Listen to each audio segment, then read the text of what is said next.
Some Christians ask that when we look at the life of Jesus, there is no war. There are only themes of peace. But when we look at the life of Prophet Muhammad, we see war and violence. How would you answer them?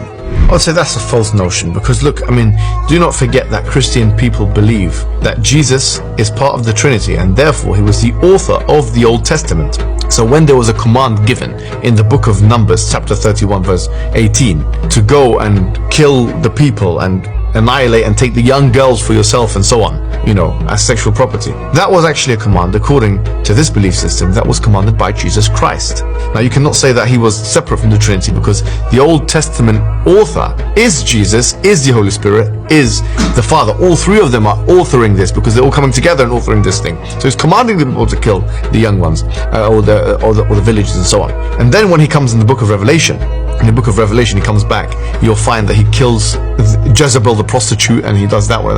So this idea that he was some kind of peaceful figure, it's a false analysis. And the fact that they're comparing Jesus and Muhammad anyway shows you their weakness and their submissiveness and their insecurity and their fragility. Because why are they comparing someone they consider to be a god with someone we consider to be a prophet?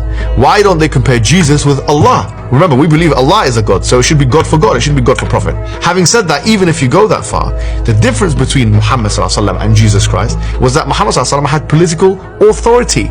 According to their testimonies, Jesus Christ didn't have political authority. In fact, he was whipped and crucified and humiliated. According to them. According to us, no, he wasn't. But according to them, he was whipped and humiliated. He wasn't tested with political authority.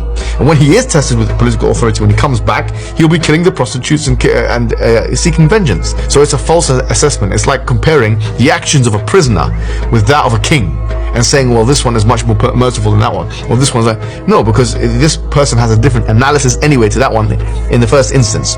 So on all these grounds and more, I think the question is entirely confused, totally muddled. And I think that those who make this claim can't actually live by the so-called principles of Christianity anyway. So-called slap your cheek and I'll give you my other cheek to slap. Those people, when it comes to the religious debates, are pacifist, but when it comes to the pragmatics of political and social life, are closer to us than they would like to admit.